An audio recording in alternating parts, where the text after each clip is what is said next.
It seems like every Tom, Dick and Harold these days has a podcast. The audience for podcasts has grown so much in recent years that you just can't ignore it as a content stream anymore. Content creators, individuals and even businesses are facing the moving challenge of publishing the communications in the channels that people are actually engaging with. Gone are the days that you could simply publish your communications on your website. Maybe. So how do you go about making and publishing a podcast? And how do you do it well?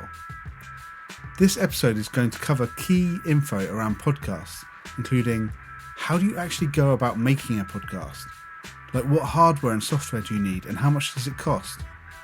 I've reached out to a few of my contacts who have given me advice along the way. We'll also follow my journey of getting to this place, launching Marketing Made Clear. In this special episode of Marketing Made Clear, how to start a podcast. Let's find out. The marketing game is about to change up. Dropping something new and it's major. Everything that you need is right here. I'm talking marketing made clear. Go. Helping you to elevate from beginner to a pro. Ain't a better way. Marketing made clear. It's showtime. Wanna see you win. Wanna see you shine. Let's go. I love myself a bit of marketing. Podcasts. One of the highest growth areas of media, right? When people aren't watching TikToks of cats playing with balls of yarn, they're listening to the latest podcast. Why do you want to do this? Aren't you busy enough? Oh, hi, Luce. Lucy Green, everyone. My beautiful wife. And founder of the sustainable dog company Dogs Go Greener. Yeah, that's right. Well, I've been on a few podcasts, notably Anna Webb's A Dog's Life and Ray Hunt's In That Number, and I've really enjoyed the experience. I co-host the Paleo podcast of Esther, but I have some creative ideas and I like having a creative outlet. So I really wanted to create something around my favourite topic, marketing. Okay, fair enough. Go get 'em, Tiger.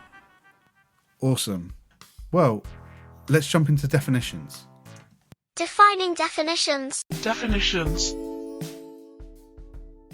I'm not going to labour this. By the very nature of you listening to my voice right now, you understand the concept of a podcast.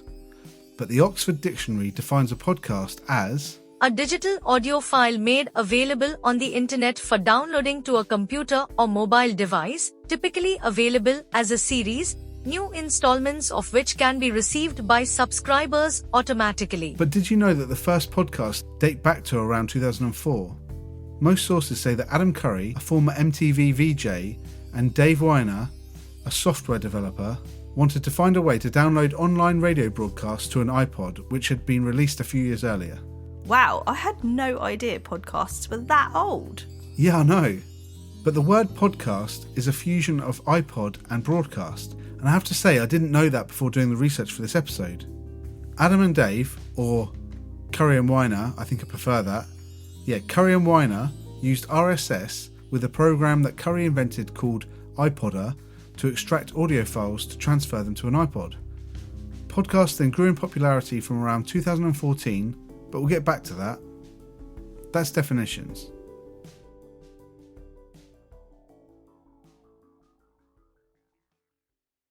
So like I said in the intro, podcasts are becoming much more popular. There's something about the convenience of a podcast, the fact you can pick it up or put it down anytime. You can listen in your car, on a walk, or in the bath if you must. It's quite an intimate and personal experience. Oh, I'm in your head. There's a lot of space in here. How does it feel? Whoa, you've got a dirty mind. Looks like you need a bit of a spring clean. Let's fill your head with some marketing knowledge. I think it's time to take a trip down memory lane and have a look at some of the landmarks for podcasting provided by Riverside.fm.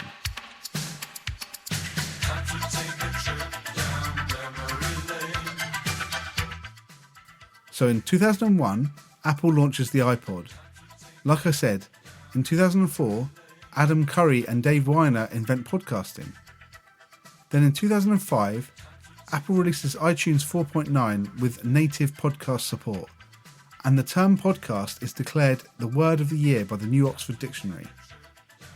Then in 2006, in a keynote speech, Apple CEO Steve Jobs demonstrates how to make a podcast using GarageBand.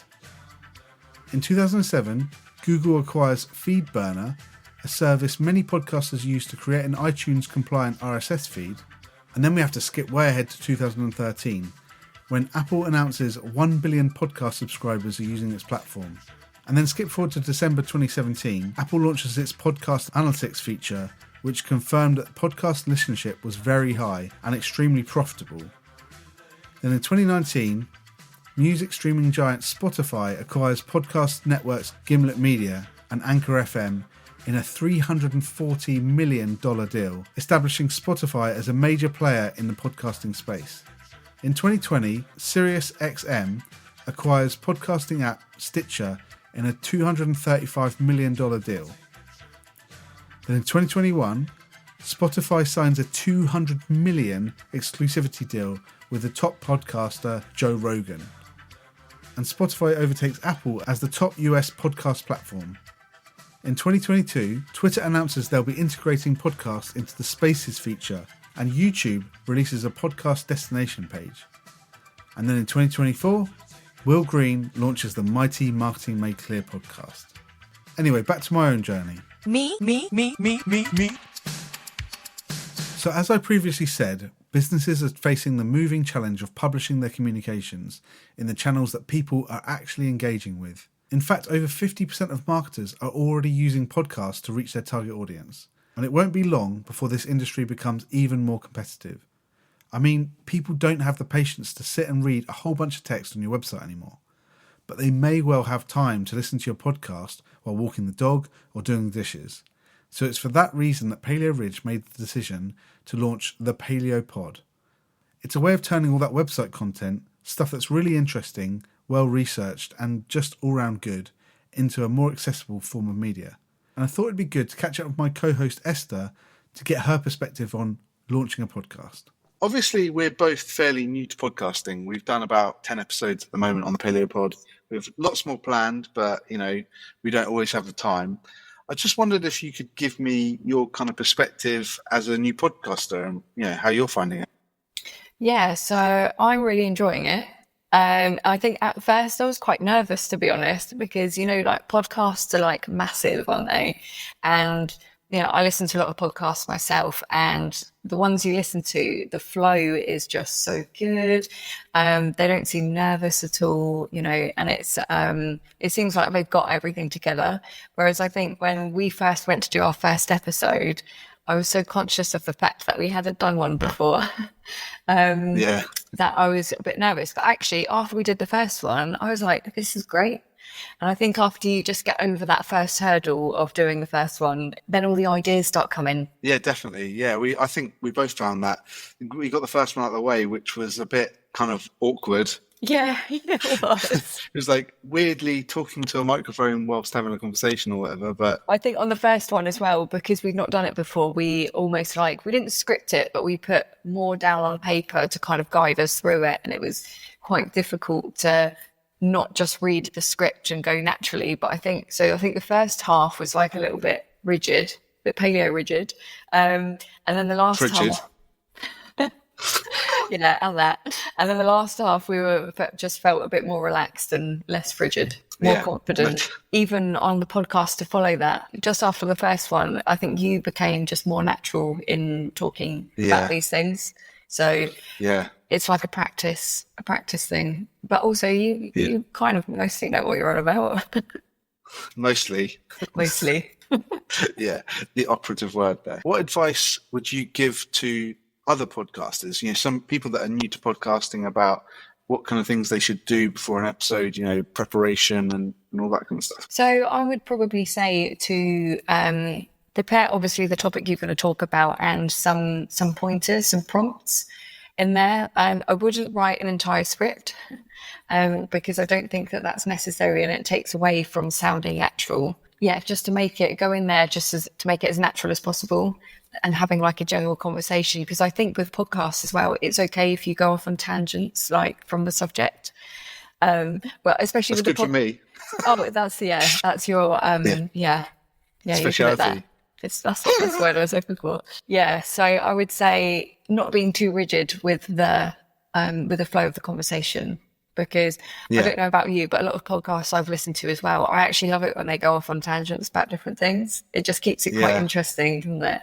So to be as relaxed as possible and not too scripted. I also think to include some fun in there as well, because if it's very like information focused, and you know, information is great and advice is great, but it's also good to have a bit of natural comedy in there as well. Bit of entertainment as well. Yeah, definitely. No, but the podcast I think has been like a really great experience so far, and I'm really looking forward to doing more episodes and giving more advice and basically just developing the podcast so it sounds very professional in the term of podcast world. So having like a really good flow and also having more guests as well. Yeah. So massive thanks to Esther there. But Esther and I are noobs. I really need some advice from someone who's more experienced in this kind of thing. So I asked my buddy Ray for his advice, because he's recorded, edited and published over 200 episodes of In That Number, a Saints podcast, to hear what he thinks. Kind of thinking right back to the beginning, what kind of drove you to start a podcast? I am a sport nerd, and it's just I drink in as much as I possibly can. I watch a lot. And this was at the end of the 2017-2018 season. I was listening to a lot of sports podcasts in particular. And I'm a big fan of New York Rangers, the National Hockey League. Okay. So I found a show called Blue Shirts Breakaway. So big shout out to them. I got friendly with the host of that, who turns out he also follows Saints. So, you know, a perfect match for me. A Southampton fan living in New York. It just seemed, a match made in heaven. And I thought, a podcast would be a great way to channel my enthusiasm. And I decided to, bite the bullet and just go for it. And I reached out to a very good friend of mine called Kevin. We grew up together. We lived 6 houses apart. We went to the same schools, but then he moved to Moscow. Obviously, we didn't chat as much, and that was a problem. But this was a great way to get us chatting every week and stay in touch and talk about, Saints on a weekly basis, and that's what we did. And this was around, I want to say June 2018 at this point, and we were planning to start the show. I reckoned maybe January 2019, halfway through that season, to really give us a chance to plan, prep, and make it as good as we possibly could. But that didn't happen.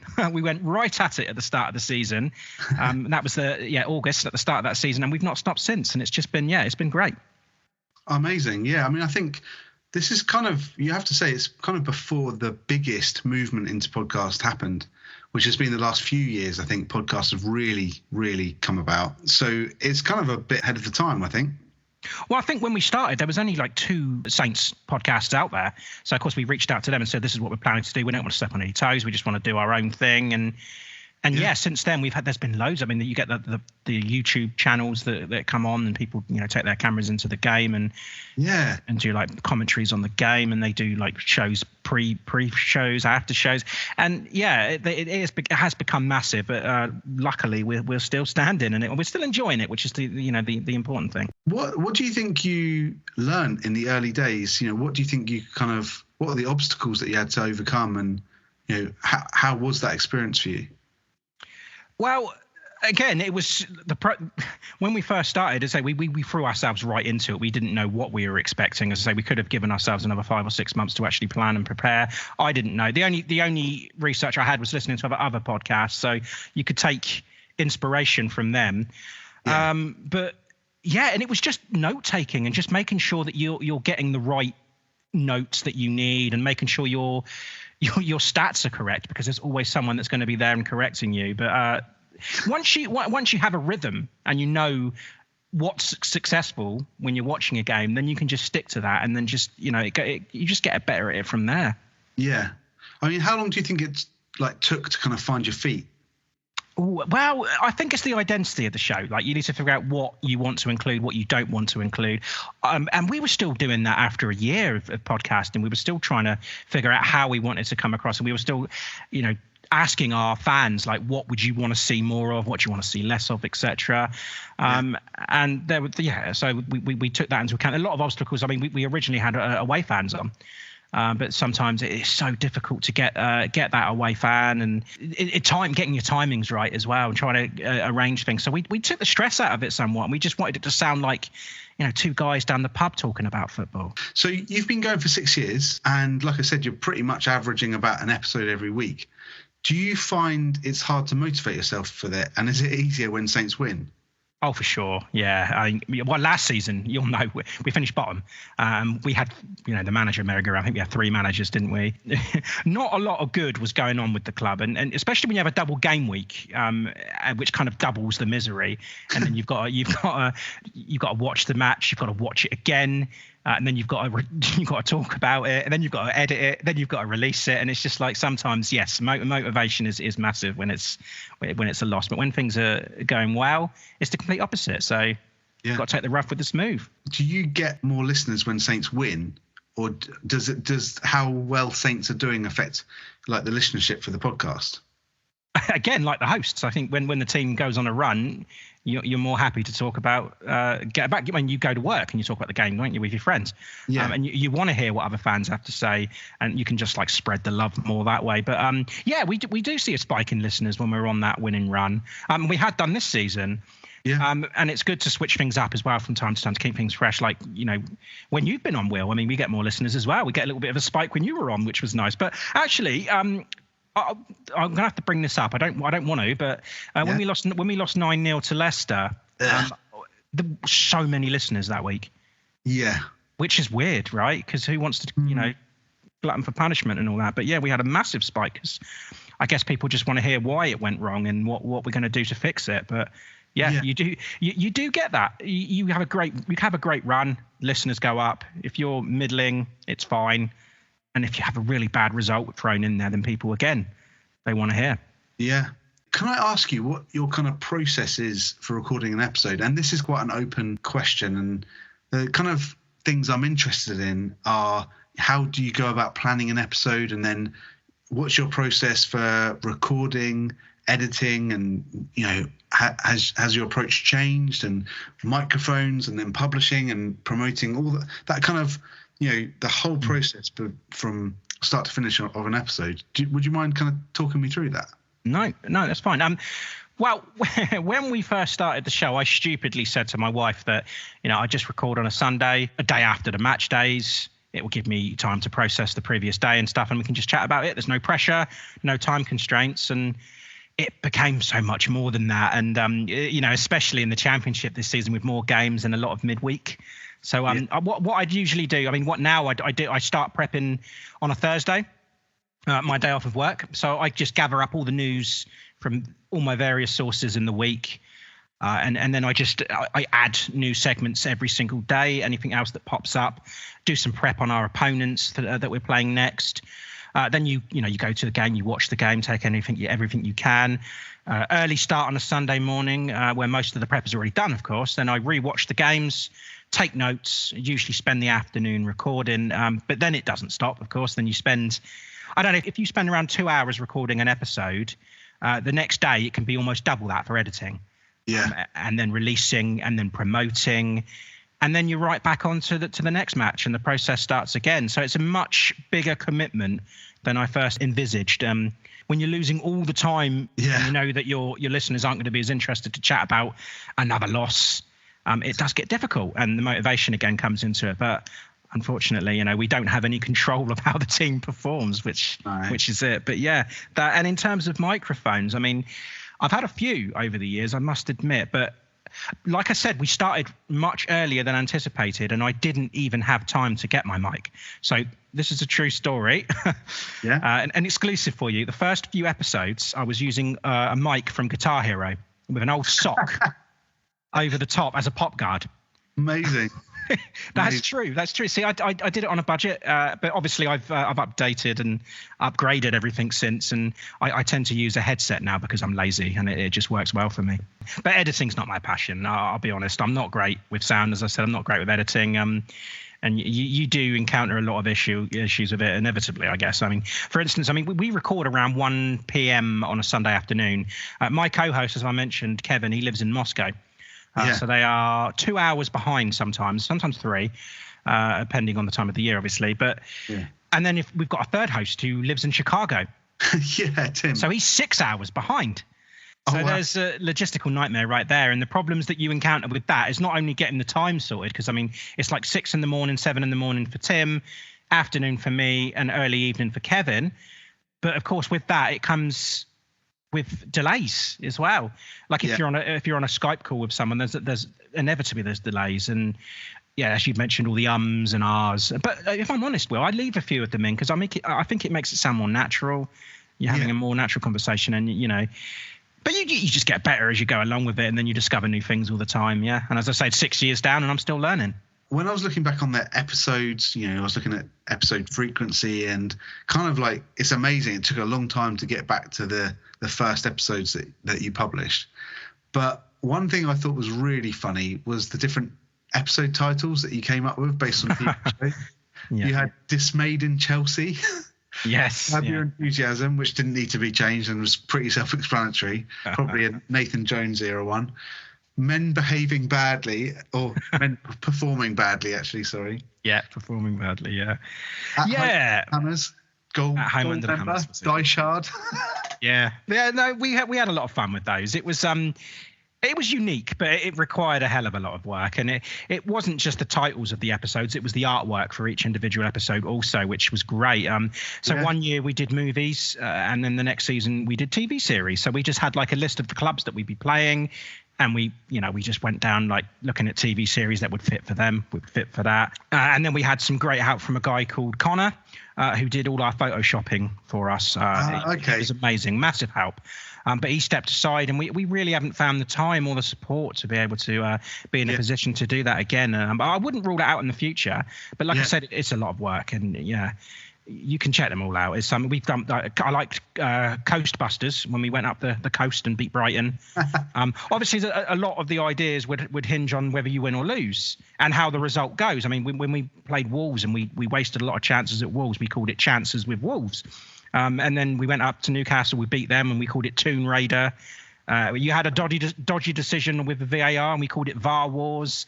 A lot of it does hinge on how the result goes. So you have to take that into account. But there was a lot of planning pre-season, and then you obviously have to get the right title for the right episode, and then you have to find the artwork for it. So how did the whole kind of Sports Social thing come about? Sports Social, they've been brilliant for us. I mean, we did have some companies contact us for advertising purposes. I mean, we've had Manscaped, we had Big Bobble Hats as well, to name a couple, but they were just like short contracts, and that's when we were in an independent podcast, which we're happy to do. I mean, I've got no problem promoting anything like that. And Sports Social just come along. They contacted us and they said, would you be interested in joining our network? We're a sports network. We want to become the biggest sports network in the world. I was like, okay. We had a video chat with one of the creators of it and got on really well. They aligned with us and we said, are we allowed to do this? And they said, yeah, we're not taking anything away from you. It's just we can keep you in our network and we sort out all your advertising for you. So we just put a gap in where we want an advert to be, and then they do the rest. So brilliant company. We just want to be with them so they can take this to the next level, and they certainly have. That's amazing. And so all these opportunities kind of came to you then? I'm not, as I say, I'm not very good at putting us out there, hence why we have not got as many likes on social media as I would have liked. But they've all contacted us, and we've been happy to jump on. Cheers, Raymondo. I'm hoping that at some point I can collab with Ray on an episode about marketing podcasts or even football. Keep your eyes peeled. So feeling energised, I thought, I'm going to do this. And I'm fortunate enough to have been on BBC presenter and broadcaster Anna Webb's podcast, A Dog's Life. So I asked Anna for a few tips, and this is what she said. So I've been invited on Victoria Stilwell's podcast tomorrow. Oh, amazing. Yeah, so I'm recording. That's good. And that is with videos. I've been told to arrive camera ready and everything. And it's great. But it is this, phenomenon we're living in, isn't it? This Zoom culture, which in a way, a whole new marketing area, all of the gadgets, all of the, bits and pieces that you need everyone can create their own studio indoors, Yeah, exactly. I'm editing on GarageBand, which is like very easy. It's a free bit of software that you get when you get a Mac. So, you don't need the fanciest software. I'd love to have that. And if things go well, I'll obviously kind of level everything up a little bit. I'm so interested that you're using GarageBand because that's been on a Mac forever. I know. So I've got it then, haven't I? And then obviously your wonderful show with Joe Good, barking at the moon, ever present, ever popular. I just think that you guys make a fantastic duo. Like, we're kind of starting to talk about this a little bit, just a great mix of kind of entertainment and knowledge that you guys have. So I'm a big fan. Oh, that's so great to hear. No, we love the Dog Slot. I'm very proud of it, really. So, it is 14 years old. Really? Wow. No, we started it. I'll never forget the day. It was January the 13th, which was a Thursday, thankfully, not a Friday. Auspicious. And that was in 2010. Wow. Yeah. And obviously, I love everything that you do with Esther, our very own Esther at Paleo Ridge. And you guys make another great duo, I think. And I have to say, I did really enjoy the episode that you did on Instagram when somebody joined from a taxi. Oh, yeah. That was You kept it together so well. I thought that was amazing. Oh, don't. Yeah, that was an Instagram live. You see, that's where going back to technology. I find technology hinders me, because you've got to learn how to use it. Yeah. I love all the effects of it, and I quite like to do it. But it's, I wish someone could just do it all for me. But I suppose that's aspirational, a bit like with you. Maybe one day. Yeah. You know what I mean? For the time being, we have to do it ourselves, don't we? So. We do. Yeah. It's part of the passion, though, isn't it? And and I have to really get onto you've been kind enough to have me on your podcast, A Dog's Life, which I think is, I am biased, but I think is the best one, the best kind of canine related podcast. It's kind of so diverse, I think, with the guests that you have on there. And I was looking, you've had over 200 episodes now. I think you're getting up to about 210 episodes. You're right, we are. I mean, it's extraordinary, really. It's just... Well, we launched just before the pandemic, but of course at that crux of 2020, but nobody knew obviously what was ahead. So in a way, it was great to have launched it then, because it was a wonderful project through certainly the first year and then onwards. And it's gained momentum, you see, that it has. And we do get a decent load of downloads, about 6,000 odd a month.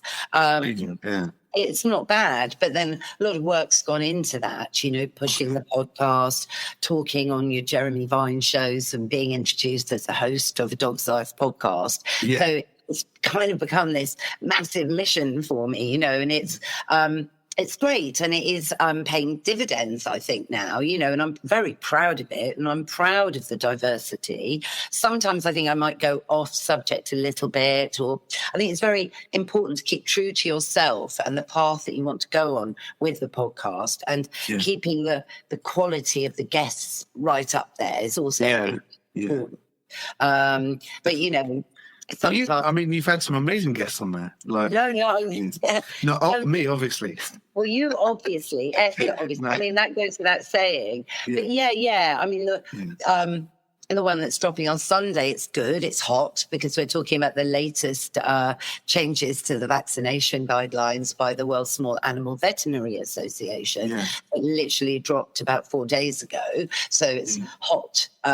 So that I think is really interesting, because I am passionate about dogs' health, really. That's the main driver, and behaviour, of course, as well. But I think, you can't have good behaviour without good health, and you can't have good health without good behaviour. Yeah.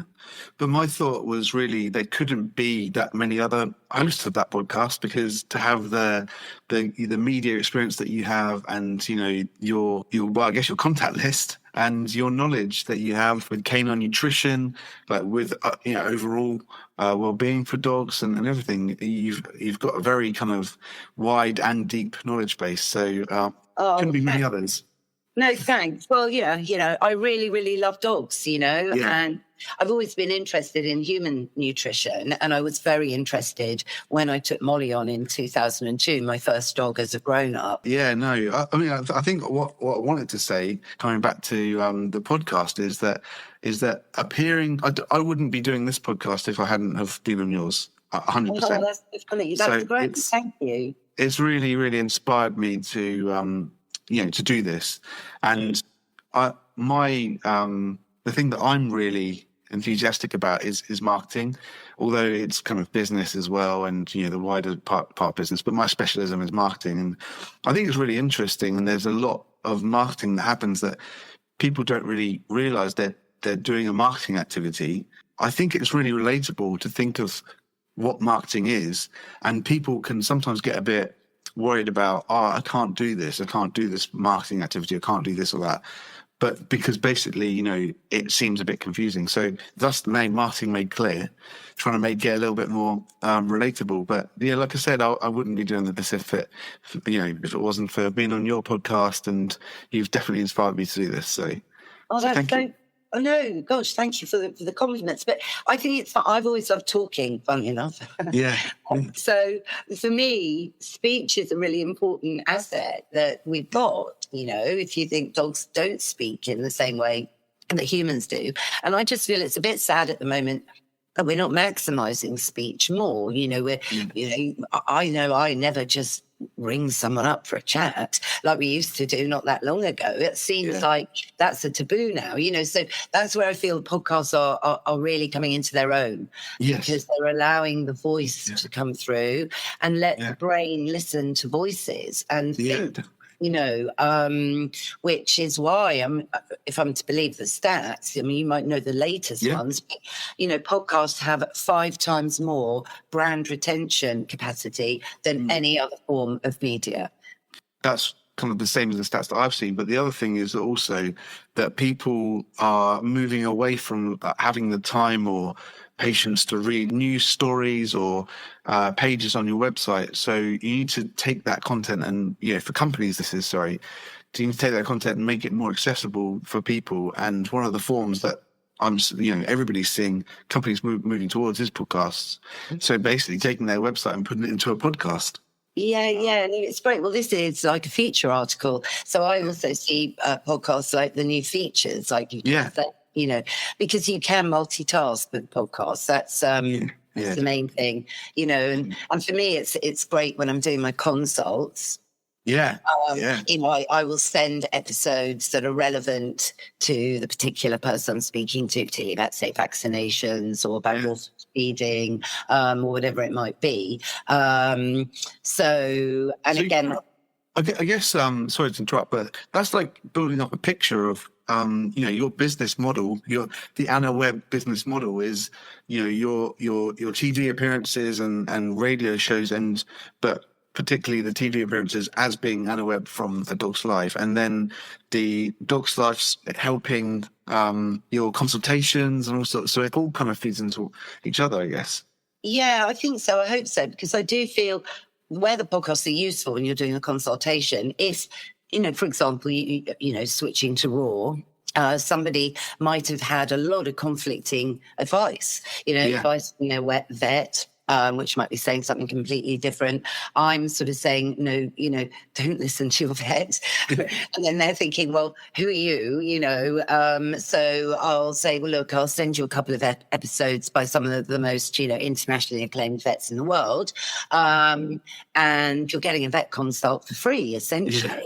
As well. It's like an extra to listen to someone like Dr. Jean Dodds, for example, speak about duration of immunity on vaccines. Well, she knows. She created the duration of immunity. You know, her 50 years in vet practice has really, you know, changed the world, really. You know, she's made a impact. So that's where it's fun. And also, you know, for me, I want to help people. Owning a dog isn't as straightforward as people might think, you know. And you need to find your path, as I was saying to someone the other day. And I hope to help people find their path to a long, happy, healthy, you know, as long as possible life as you can. You see, what I've also learned about broadcast media is that less is more. Yeah. It's interesting. And it is more about this art, which is show, don't tell. And I know, like, often when I'm writing, you know, the writing process can take quite a long time. You'll write down your initial kind of skeleton piece, and then you'll reread it and you think, well, that's a load of rubbish. Well, you know, you don't think that. You think, hang on, it's boringly written. So you've got to turn it right round so that you are showing rather than telling. I think that's a very key mantra. Yeah. Show, tell. That's good. Yes. and to, bite-size sound bites is what I'm looking for. Say, I mean, the sound bite recently, that certainly got Andrew Maher really, really laughing on LBC, which took me by surprise because I actually didn't think it was that funny, but it was probably because I knew what I was going to say. But we were talking about the DAX sound, and the item before had gone on a bit, so I had to be quite quick. So you've got to keep an eye on the time, and this is something I do really badly: keep an eye on the time. So I have to somehow have a big clock. Doing a broadcast airing, it's 3 minutes, and that just goes. You can't think, I want to build in this or go back in time. Study from which I deduce this information. Can't go there at all. So with Andrew, I just said, as it was the first broadcast about Germany potentially banning the DAX sound, you see, just 2 weeks ago. So he came on and he said, Germany, banning it, Anna. And I just go, well, Andrew, the situation is, it's all about there being too much sausage and not enough dog. Well, he wasn't expecting it. And we were on Zoom and he just knocked back. He was there laughing so much. So then I kept talking, you see, and I went, well, by that I mean their backs are too long and their legs are too short. Well, that made it worse.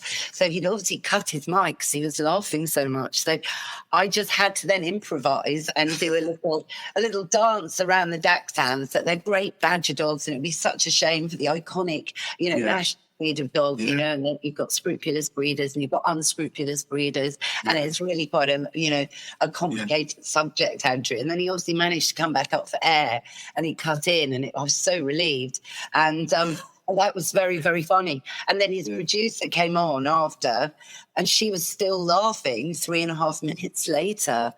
And then I got really worried about it because I thought, oh no, the whole of LBC and thousands of Londoners are laughing at me. And I kind of went, I know, because it was quite a big reaction to get. But it did remind me, though, that something that I feel is lacking a bit at the moment is the sense of humour about things. I think everyone's too afraid to crack a joke. I think it's that, but it's also about, there is a dilemma with doing something like a podcast, for instance, because, we all have our reputations, and the idea is to build, that it should help to build a reputation. So then to be a bit silly, perhaps, or like to introduce comedy into it, which is something that I really want to try and do in my podcast, is to make them fun or funny. I always say that, the listeners will be the judge of that, but it's also a thing you still want to be taken seriously in your day job. And so it's a difficult balance there, isn't it? It is a difficult balance. I do get that. It is a difficult balance. So, I think you have to think about it. Tread a line. Yeah, but I also, I have people have said to me, Anna, that you always inject a bit of humour. It's by accident. It's not, because I don't ever script myself. I'm definitely going to say, I'm just going to, because you get there and then you're with another person in real life. And they lead it, so it's kind of in a way easy. You just have to follow, but you've got to be on the ball. I mean, with Jeremy Vine, for example, we always have a giggle. He's got a great sense of humour, and I think he likes me going on because he does pull my leg. It's like, it's a difficult job, isn't it, being a host of a radio show, to then, you feel that time to take it in a certain direction. And I think sometimes, it seems to me, I've never been that side of the microphone, let's say, but it seems like, you want to keep that energy in the show. You want to try and make it as entertaining as possible while sticking to the topics or the flow that you're going for.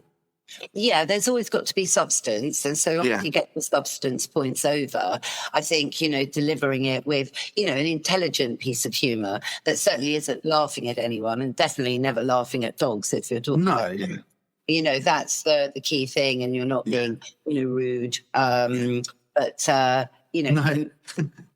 Conveying something with a sense of humour, I think it's always a good idea. It was January 2020 when you first started the podcast, and like I said, you've done 210 episodes. That's 4 years of podcasting, and you've averaged a podcast every week. So I've kind of got two questions, which is, one, how do you cope with that level of momentum that you have to do that? And the other question is also, what was it like moving from radio into podcasting? Okay, so really the podcasting was a natural progression from having done the radio. Having talked to a lot of the people over the years, 14 years radio slot, it was easy to get some really key guests. Like my first episode is Dr. Rupert Sheldrake, one of, my heroes who's really influenced, my thoughts on animal communication, not in the sort where you look at a crystal ball, but the thought where you are tapping into telepathy and and intention. Yeah, and fine-tuning, my questioning. I think you become a bit obsessed. I've recently watched Scoop on Netflix, going photos of it. Have you watched it yet? I haven't, no. Well, and Emily Maitlis interviewing Prince Andrew, and it's good actually. And they're going through the questions. It's really interesting from a production point of view. What if he comes back with this? Well, then you're going to have to go back with that. Not that any of my interviews have been that sort of a scale, but planning questions is always something. That's quite a challenge, and you get a bit, I think, obsessed with them, and you want to keep your question actually as short as possible, and you want to get that question that's short to give a really long answer. That's, that's the way. Certainly Kay Burley, for example, she doesn't really ask you questions. She just throws in little talking points. Yeah. Or only on the twice I've done an interview with her, it's very, very, very subtle. So it's interesting to hear people say, tuning a craft, keeping up with it. Yes, well, lots of people, want to be on the podcast. So, it's about, I think, keeping the theme and the narrative of the podcast strong on wellness, because it is such a big area now. Over 12 years ago, no one knew what a naturopath was. But now more and more people are interested in longevity dog and looking at natural solutions. So I think it's just about balancing it, going with the world of dogs that I've known and loved all my life, and building those key points in, as well as, because the dog hasn't changed. What's happened is we've changed, I think, through all of this and this onslaught of technology, but dogs haven't. So dogs are how they've always been. And I think they are our main, I see, almost our main resource to keeping our humanity. There you go. That was profound. But I really do believe it. I really do believe that. My dad said to me, Anna, you always know where you are with the dog. Yeah. And you know what? That is so true. Yeah. You do. And that's very reassuring. To answer your question, it is really hard work, a weekly podcast. Yeah. But I don't know. I like this. I do the radio. It's been weekly, for 14 years. We had this blog, a column in the Independent for most of that time that was weekly. Yeah. So it's just about having a structure, I suppose. But, making sure that you can fit everything in that you need to get done. Yeah. So massive thanks to Anna there. And thanks, Anna, for being a huge part of the inspiration behind getting into podcasting. Right. I think it would be worth looking at some stats on podcasts, don't you? Oh, go on then, sausage. In fact, globally, the number of podcast listeners is currently around 500 million. And that number has been growing by about 15% each year. The average listener listens to about 7 hours per week. And apparently the optimum length for episodes is 20 to 40 minutes. Wow. I didn't know that. You're telling me now for the first time. Sweden and Norway have the largest number of monthly listeners by percentage of internet users. Spotify and Apple Podcasts are the leading podcast platforms, and peak listening times are in the morning, with most episodes enjoyed on mobile devices. Most people find new podcasts by searching for them in the app itself, but other ways include talking to friends and family, listening to other podcasts, and internet searches. So when making a podcast, you want to know where to publish it and try and reach as many people as possible. Like I said, Spotify and Apple dominate the world of podcasts. Spotify accounts for 33.7% of podcast users, whereas Apple holds 27% of the market share. The third most popular platform is iHeartRadio with 6.2%, so quite far under the other two.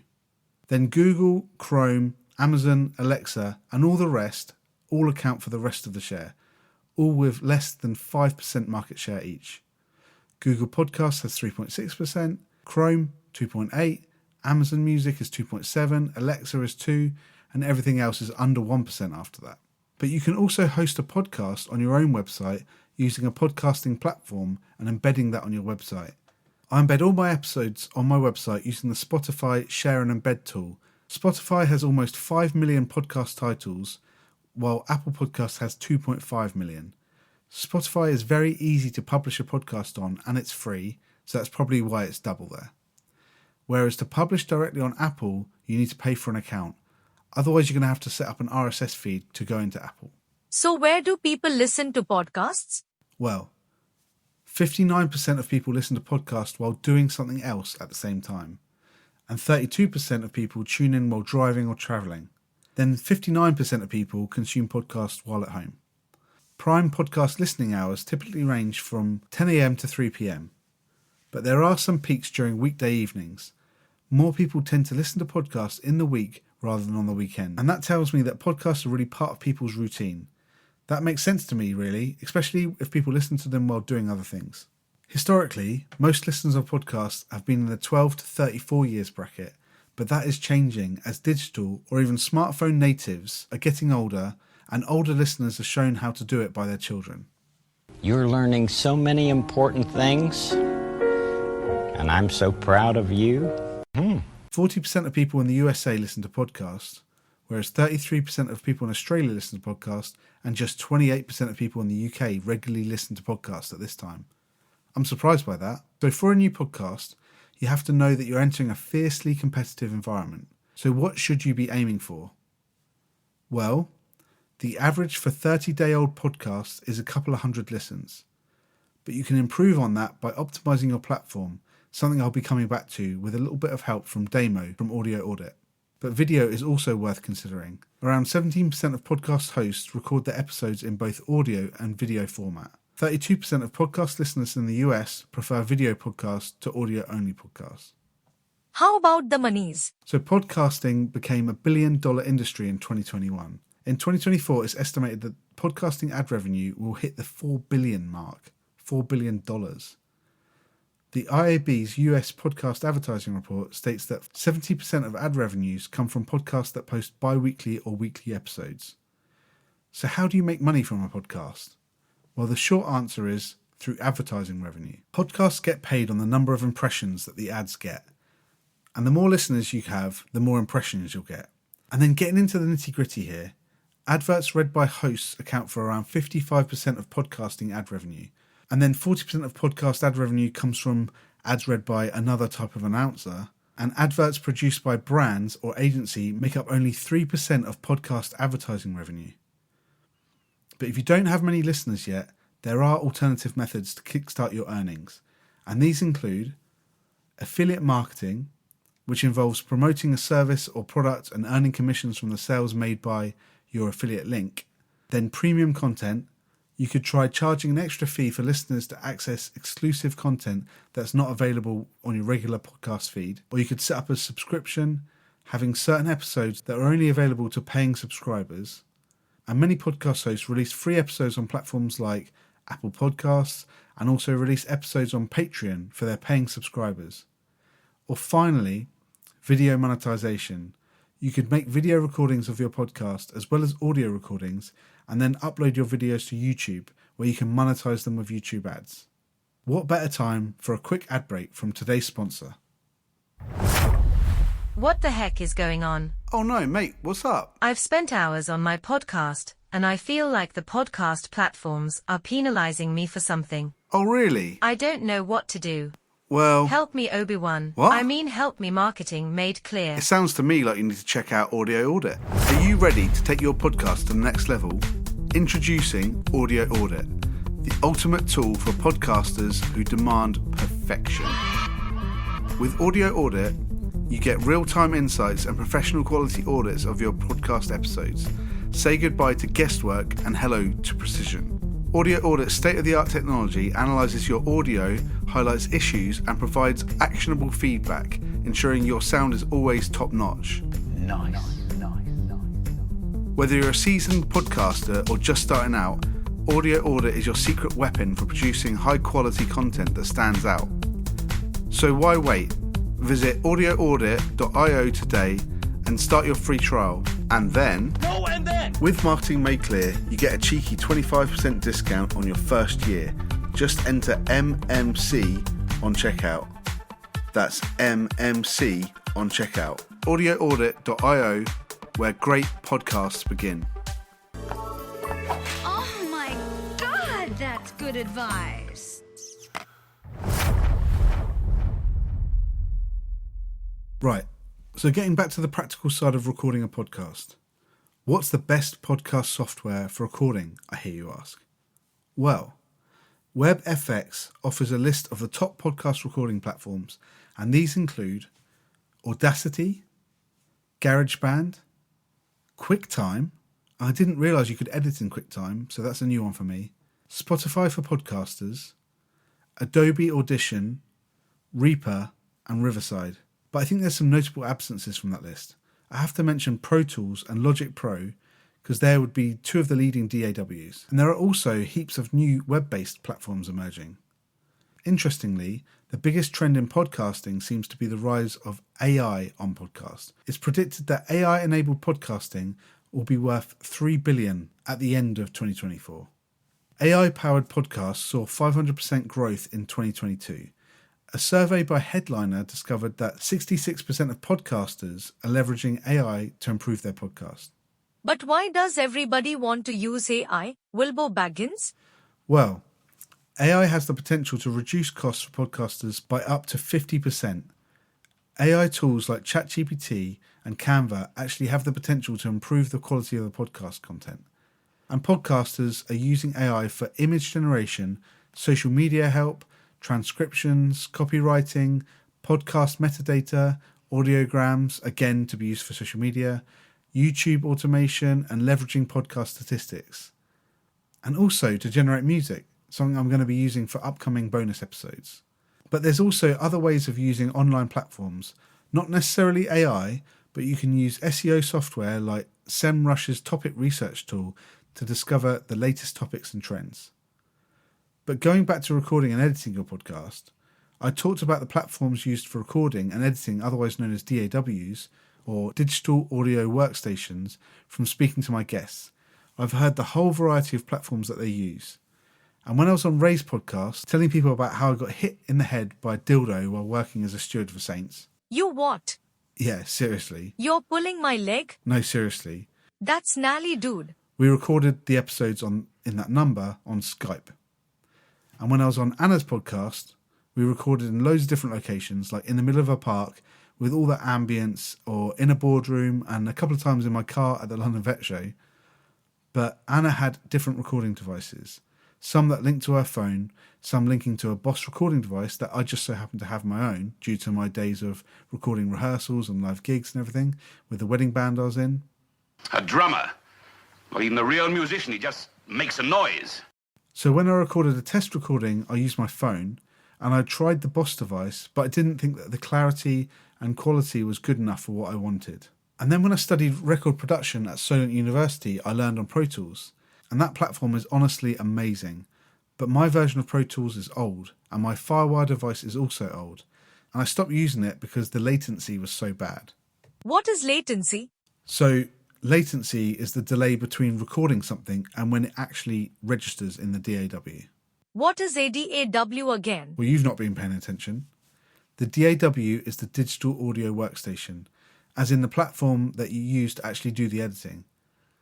I've been using GarageBand, but I know that Ray uses Audacity, and Anna's producer Mike edits their podcast on Pro Tools. In fact, Mike is a proper expert when it comes to production. Mike has worked with some of the biggest names in broadcasting. Mike and Pod People have an amazing portfolio of podcasts, so please do check out Pod People Productions to see the full list. So I first met Mike as the producer of the wonderful Anna Webb's A Dog's Life, and I caught up with Mike to see what advice he would give me. When you started podcasting and making that move from radio, did you ever think that podcasting would be as kind of popular as it is now? Yeah, definitely. Which was the reason, I gave up a very comfortable, very well-established, pretty senior role in the BBC with one of the most respected broadcasters in the world. Yeah. primarily working for the biggest radio station in Europe. So talking about security. So there's no way I was going to jump ship at the age of 50 unless I thought there was something in this podcasting thing. And what spurred me onto it was, because podcasts have been around for 20 odd years. And, and I was making podcasts for the BBC back in my Six Music days. And in those days, the BBC were just recutting shows that had been broadcast. So there's, the live broadcast and then sort of the radio equivalent to iPlayer, where you can go back and listen again. Yeah. To the whole show. And then we started making highlight shows were podcasts. And it was kind of hard to explain to the audience what the difference was. They were just, it was on demand, listen when you want it, or the live broadcast. Yeah. But the podcasts were essentially the radio shows without the music, because at that time the BBC didn't have the rights to put record commercial music on podcasts. So I was making one for George Lamb, who was at Six Music at the time, and I was the producer of that. And I had a lot of fun. I was just taking the highlights because he was very speech heavy show and lots of goofing around and all that. So I made a weekly highlight show, and that was a lot of fun. And that did well. Yeah. And then moved to Radio 2. Again, I didn't make it, but I always had one of the shows in my portfolio, because I was the weekend editor, was Graham Norton. And Graham's live radio show would reach 4 million people a week. It was huge. But his podcast, which was just the show without the music, the Grill Grahams and the 2 big interviews, and that was getting 800,000 downloads on its own. And so there was a big audience for it. And for a lot of reasons, the BBC were kind of slow to get into podcasting. And it's mainly because anytime the BBC wants to innovate, there's a lot of commercial backlash. Like, are you getting in right? And podcasts were taking over. And it was after Serial, that a big American series came out of NPR, essentially, public radio in the US. And that was in 2012. And that really made things blow up podcast-wise, because they've been around. Yeah. But no one really got into it. And then everyone got into Serial. Suddenly everybody's, talking about podcasts. And then it was around 2016 where, news-wise, everything just went mental. Brexit, we had Trump, that was the year of the celebrity deaths. Started with Bowie, then Prince. Oh, yeah, of course. Yeah. It was an absolutely landmark year of craziness. And that's when I got really into podcasting. I was just trying to keep up with the news. Yeah. I just ended up following all these different current affairs podcasts. And I got into Pod Save America, which was created by some of Obama's former speechwriters. And they kind of showed me, they were kind of my role models, because they were intelligent, in-depth, but very one-sided analysis of the news. So, they were unashamedly Democrats, particularly Trump, but all the Republicans, and they didn't have to be both sides, and they didn't have to be balanced. This is their fight back against Fox News. But they also had adverts, to fund it, and the adverts were funny. And I like that. And they would swear them, and they would kind of tie in whatever they're talking about into this. So I thought it was a really clever way of making the advertising a part of content. And I could never understand commercial radio in this country why they didn't make adverts enjoyable part of content in the way that, TV adverts, you'd see on TV a clip, one of those list shows, the 100 best TV adverts ever. And people remember the old Cadbury, Hamlet cigar adverts, and iconic, sort of TV moments in themselves as well as TV shows. But there was no equivalent in radio. But in Canada, where I grew up, I can still remember some funny adverts that I heard on radio, because they were necessity. So they made them entertaining. And, I could still remember them for Grizzly Beer and for Pizzaville and Pizza Express and all these sort of brands. And they're still going, they're still sort of stick, because they were really, really, really funny ads. And we would quote as much as we quoted the radio shows we listened to. So I could see that there was a future in podcasting, because it gave you freedom, and also it was dependent on the audience either supporting it directly through subscription or a really strong sponsorship or brand association that would pay for it, or advertising. And so I could see there was a future in it. But again, going back to the BBC, they were slow to get going. And I was kind of frustrated that we weren't doing more in the podcast space. Then they announced that we were going to do podcasting, and I was been in the BBC for well over 15 years, pushing on 20 years, and I'd kind of gone as far as I could go. I was never going to be director general, and wasn't going to be director of radio. I wasn't going to be the head of Radio 2. I missed my moment of being head of Six Music, and that's another story. So I thought, well, what else am I going to do? And then they announced we're going to do podcasts. I go, yeah. Like original podcasts, not just recutting the old shows. Like, excellent.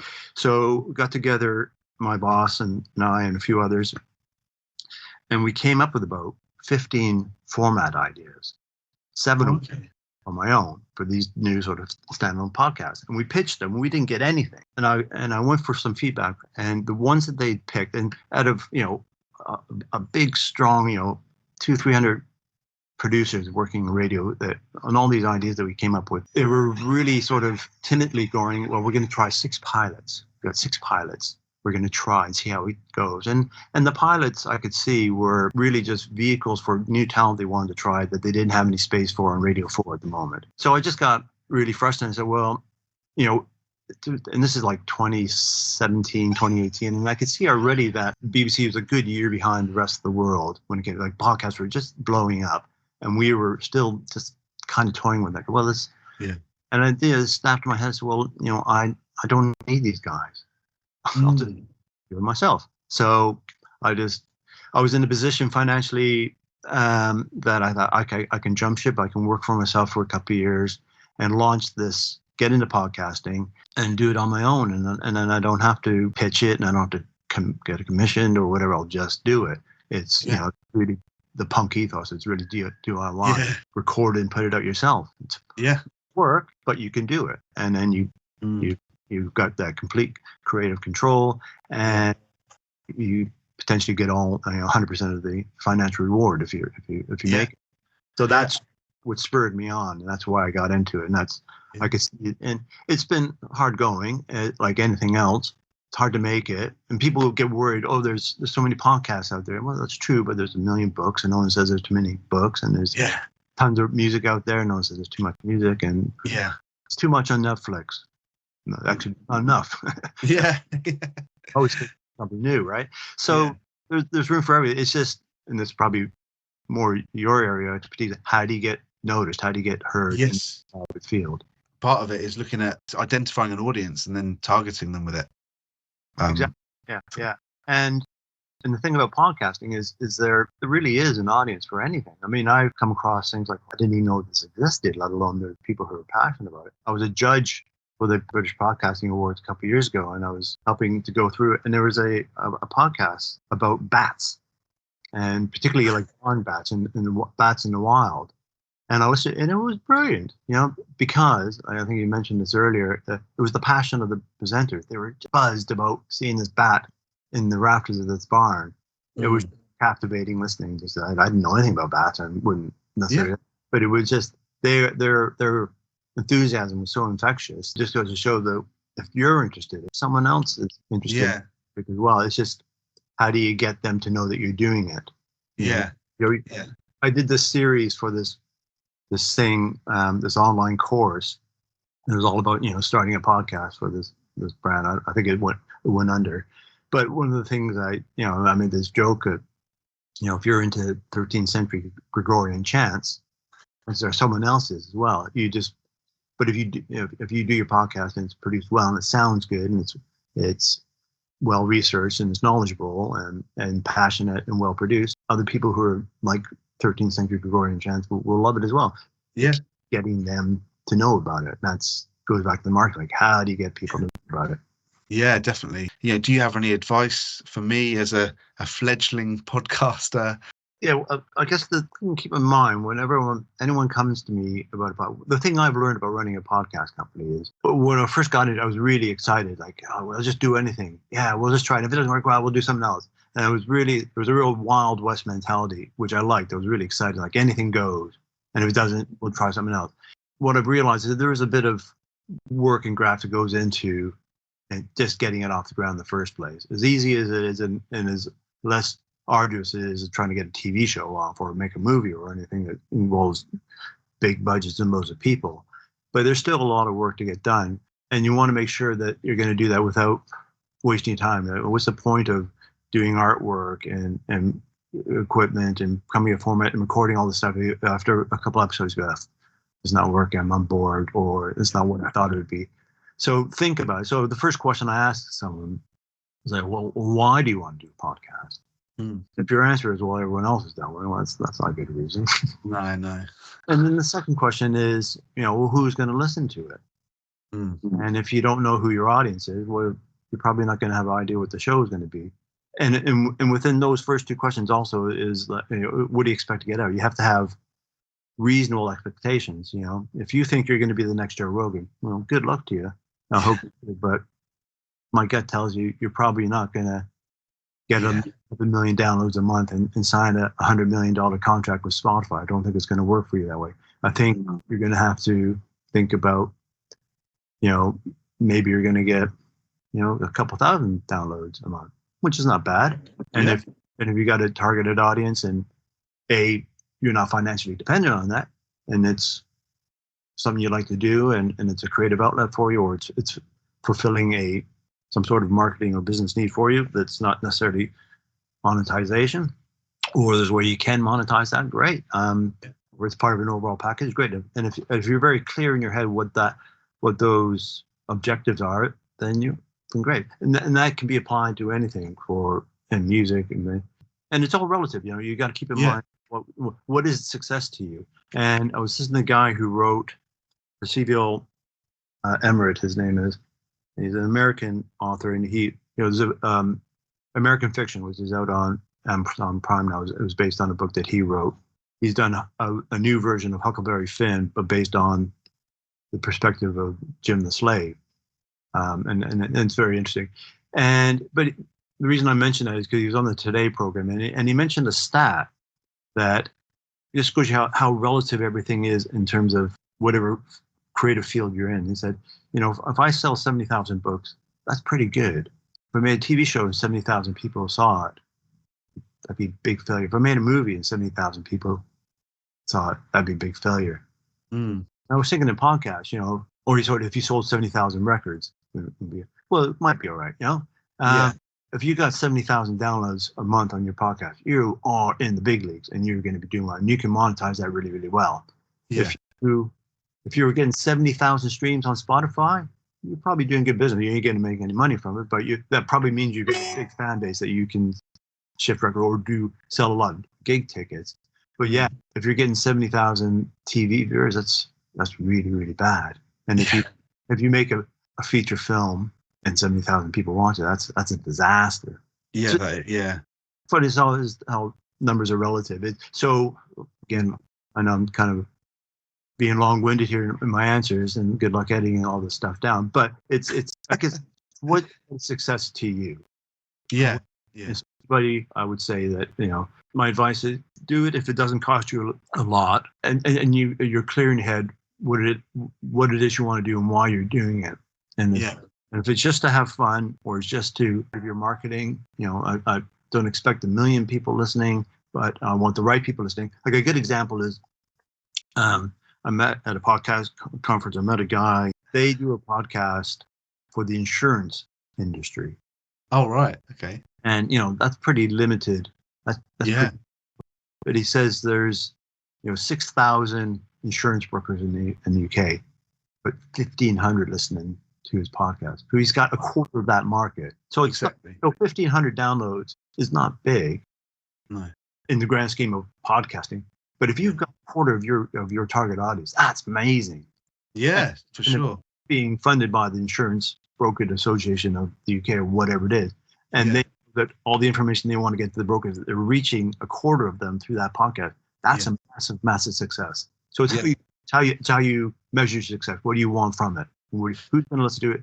And how are you going to measure success? I did also say to Anna, the part of the reason I'm doing this is being on the podcast, meeting you guys, and that's really inspired me to do this. So thank you for that as well, honestly.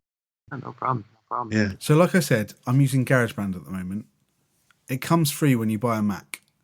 And if you want to upgrade, you can get Logic Pro, which is similar to Pro Tools, but all of your GarageBand files will work straight away on there. But using GarageBand, I can do my mixes easily whilst also adding MIDI instruments and doing some bits like this.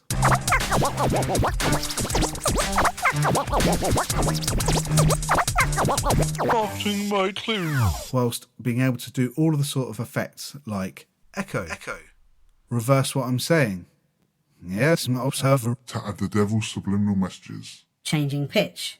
Up, or down, down, down. 19 edits and other tools. But when I started looking to do this, I didn't have anything to link my instruments and microphones to my computer. Like I said, because it was the latency issue.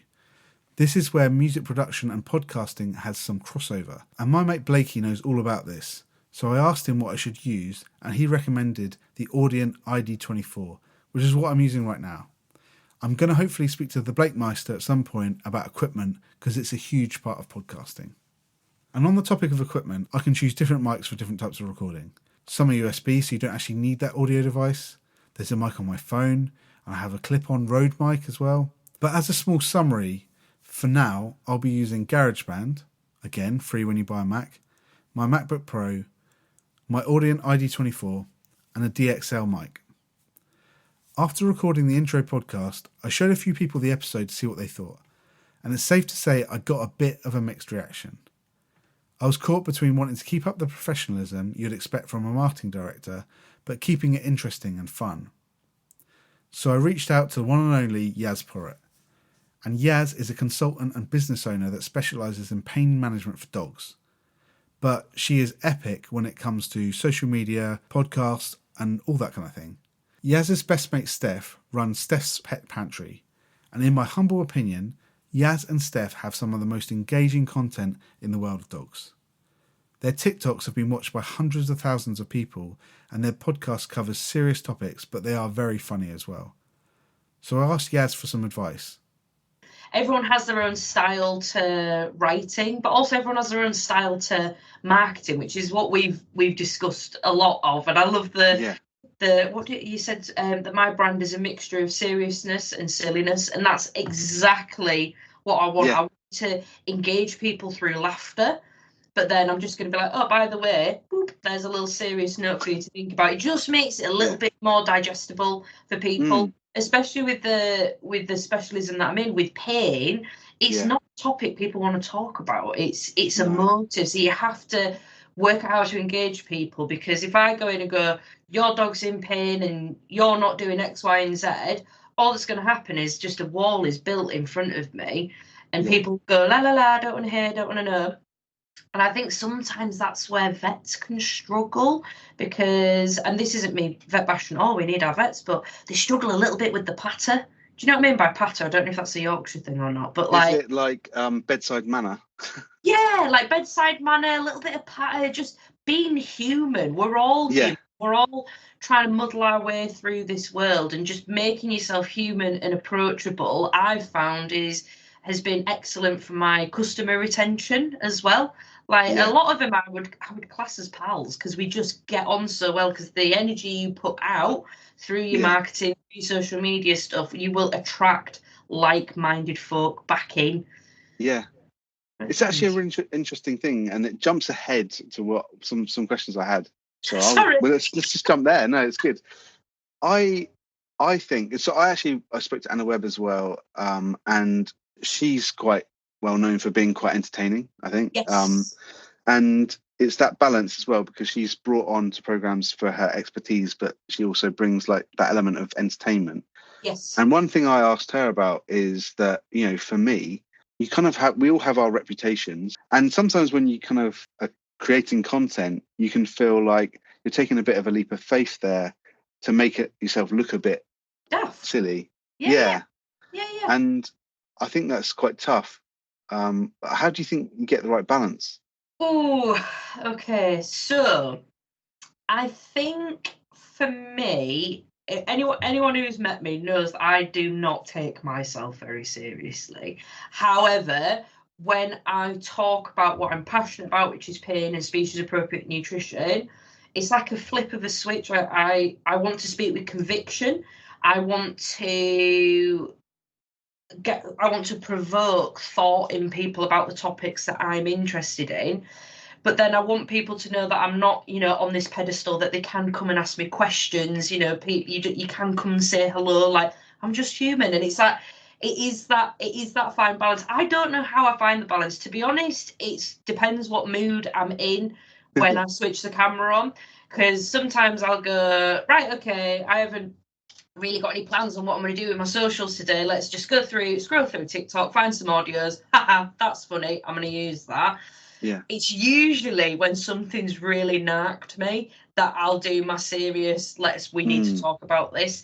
And it can catch people off guard a little bit sometimes, but I suppose that's my brand. My brand. Like, I like to catch people off guard. To keep them engaged, keep them on the toes. I don't like to be too predictable with my content. Because if it gets predictable, I think it gets boring. Maybe that's just me and my neurodivergent brain. I like things spicy. yeah, definitely. And I think one of the some of the videos that I saw, I've seen over the last few years, I think you've been doing it. Is your reaction videos, when you react to other videos. Oh my days, people go wappy for them, don't they? I think they're popular. They are very, very popular, especially the therapists react. A huge part of why I wanted to speak to you is because, in the early stages of setting up the podcast, I think I was, unsure about it. I had all those questions in the back of my head, things that we've spoken about, like, am I going to affect my authenticity? Am I going to affect my credibility? Is this going to be a good thing all in all? How do I balance this with, my actual work? But I'd finished my MBA and I really wanted to do something with that. I had research, I had stuff that I wanted to publish. And so it's fair to say I had a little bit of a wobble. I sent, I'd showed a few people early kind of clips of the podcast, and I was kind of met with like are you sure you want to do that? But that's probably because the people I was talking to weren't the target audience at all. Yeah. And also were kind of like, there was definitely no benefit to them. So they were kind of like, is you sure that's what you want? So I guess for me, I studied my MA 10 years ago, my MA in marketing management, over 10 years ago now, actually. Yeah. And I always wanted to do something with that, but that was, create a career in marketing, which is what I've done. But now I'm here.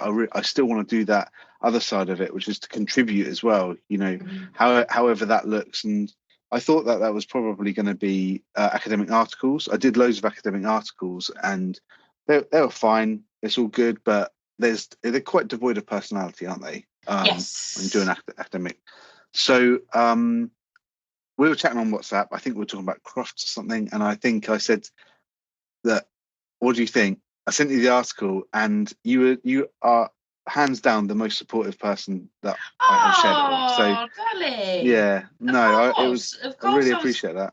No, I think that it's always difficult when you're stepping out into the only way you're going to grow is putting yourself in situations that make you feel uncomfortable, because especially when you're making a podcast or you're creating a brand that is just you, it's not paleo, it's just you. Yeah. It's very nerve-wracking because you're like, oh, what if people don't like it? What if? Do you know what? There's going to be people that don't like it, but there's also going to be people that absolutely love it. This podcast will be a Marmite thing. So people either love it, people either hate it. Once you kind of get your head around that, job's good, and just crack on with it. Don't overthink it. You're naturally very, very funny. But also you are though. Like, and the knowledge you have around marketing, you make me. That when I listened to that first podcast, I think I said it to you. I was like, you make me want to listen a bit more about marketing. Just a little bit more, because I'm very stubborn and I'd rather be petting dogs or doing whatever. But I want to listen to what you have to say because I align with you, You can pet dogs and listen to podcasts. I can pet dogs and listen to podcasts. I could do that. I mean, I think the way that I sometimes see it, I wrote something down which I thought you might like. I said, what advice could you give to me or anyone else that is stood on the cliff of uncertainty, staring down at the chasm of despair, wondering whether to take that leap? If you don't take that leap, you'll regret it for the rest of your life. It's literally as simple as that. As someone who has come. I always feel like in where I am now in my stage of my career, I feel like I'm 10 years behind where I should be, because it took me a long time to get to here. I've always wanted to work with animals, but then my mum said there's no money in animals. She is correct, but I'll never tell her that. So I went and did my theatre, and for a long time I kind of resented that I'd done my degree in that, and you know, what job prospects did it give me? Not many, because I didn't have a trust fund, or do you know what I mean? Which is very kind of telling of the arts. Like, unless you've got a trust fund, you're really not going to make it. But actually, everything I did in those 4 years, I got a first, and I worked really, really hard for that. Yeah. And it still serves me now. It means that I know how to write academically. Yeah. I can put a camera in front of my face, bing, I'll perform. I know how to do that. So it has paid off. It has paid. Yeah. And do you know what? I'm a big believer that the universe puts you exactly where you need to be at exactly the right time. But if you don't take that leap, you're never going to know. And someone else will just do it if you don't do it. Yeah. Yeah, and they probably won't be as good. Exactly. There's only one version of you, and there's only one version of you that's really, really into marketing. So just, you've got to throw yourself into stuff that you authentically believe in. Every fibre of your being needs to be heard, you know? Yeah. We're only here for a short period of time, and we have to, I think everyone has to leave a little legacy, has to, you know, add a bit of positive change into this world, whether that's inspiring people to be more interested in marketing, or whether it's inspiring people to be interested about canine pain.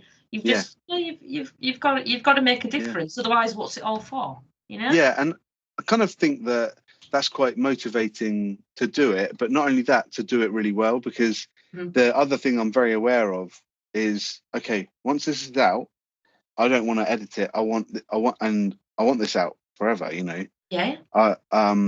Speaking to a few other people about, you know, once you get episodes out of a podcast, they're there forever, and that, you know, they'll keep getting listened to, hopefully. So you kind of set the bar high, and take your time to get it right. If you know, if it's that form, I guess it's different if it's kind of a social media post, I think. But if we're talking about an episode of a podcast, so yeah, I'm definitely kind of that mindset that I'm very motivated to get it out, but also to get it out right.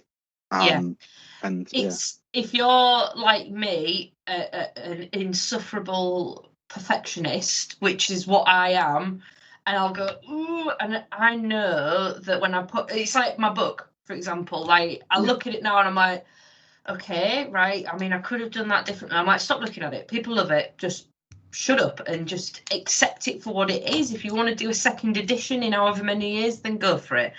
But put it out. You spend far too much time making it perfect. And especially when I'm talking about canine pain or pain management or supplements or whatever I'm talking about, because it's science-backed stuff, as soon as it's published, it's out of date. Yeah. Because science is always moving. If I look at my understanding of things 4 years ago, are pretty different to what they are now. Like, I used to be completely against dogs having any kind of complex carbohydrates. I was like, it needs to just be meat, bone and offal. And it's not that simple. I used to think every dog should be on raw. I've got a group of dogs that can't be on raw, so they have to be on fresh cooked food. And you have to be flexible with those, but everyone's got to start somewhere. You've got to start somewhere, and making yourself that little bit uncomfortable allows for personal growth. So one of the things I picked up when showing the people the podcast, including Gaz, but also my brother and sister, James and Joey, was audio issues. Now with this, it would be easy to strip out all the music and all that stuff out of the podcast, and that would be a safe bet to get the audio pretty good. But that would kind of take away from the style and the creative side of the podcast. I kind of treat each episode as a song. I love the series The Get Down, where the whole episode is mixed together. I'm not quite doing that, but the music just flows through the episode, scene to scene, but that's kind of the thing that inspired me. But from a practical side, things sound different on different devices. Not everyone will listen on amazing headphones or studio monitors. So how can you ensure your audio quality is going to be good enough to sound good on a bunch of devices? And I just so happen to be good friends with Damo Moore, the founder of Audio Audit, a bit of web-based software that can help sort out your audio issues.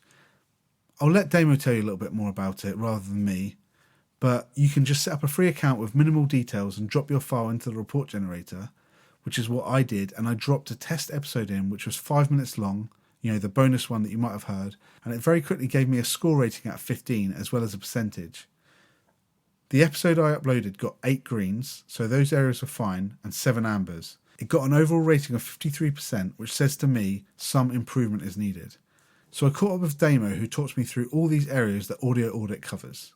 Oh, let's go into the checklist. Yeah, kind of before we go into each one, how did you come up with this list, this priority list? It was mainly through what I was hearing in what I was listening to. I listened to so many podcasts, like I'd never be able to get through them all, but it's like every time I hear something that sounds a bit off, whether it's like a word that's being clipped off or something that's where the music comes in and it's super loud or anything like that, I have like a document where I just add it in as a list, and over time I just occasionally go through that list and see what the most common ones are and what ones I'm able to like automatically create a check for. Okay. Yeah. And then also like I've read through the standards that Apple produce where they say like exactly what the loudness level should be within and peak volumes, that sort of stuff. There's also standards from the audio book industry, ACX, which is to do with like spacing, like gaps of silence, which I think just also transfer nicely into the podcast world as well. Yeah, I think it's really interesting because it's really difficult when you're planning a podcast, and there's certain things which I will come on to as we go through it that I just didn't think about. It's interesting because I think about metadata because I'm from a SEO background, I'm not just part of my work has been in SEO. So metadata for me was really important. I know from YouTube that people do great videos and then they don't get that bit right, so they can get like really easily penalized on that side. But I guess what you're saying is on these various platforms, the podcast will get penalized for not doing certain things or not being, for the loudness or the silences or something like that. But you wouldn't know. I mean, they do publish the standards of what they want, but they've got other tools they're using to automatically sort of figure out what the good quality podcasts are, and they sort of build up a metric of every show really, and just use that to influence their sharing and things like that. But I think metadata is good. I think you always want to have someone be able to find, like if they just pick up an MP3 file of your show somewhere, you always want it to be like including your name and the podcast and like artwork and stuff like that, so that they can find their way back to it and see where it came from. And then transcriptions as well, I think is really important, because that's going to be, AI has made that so much easier that you can just get a transcript of your show and attach that to your podcast, and that's going to bring in so many new listeners who are looking for that exact thing that you're talking about. Like it might just be like you've randomly mentioned a product name or like a brand or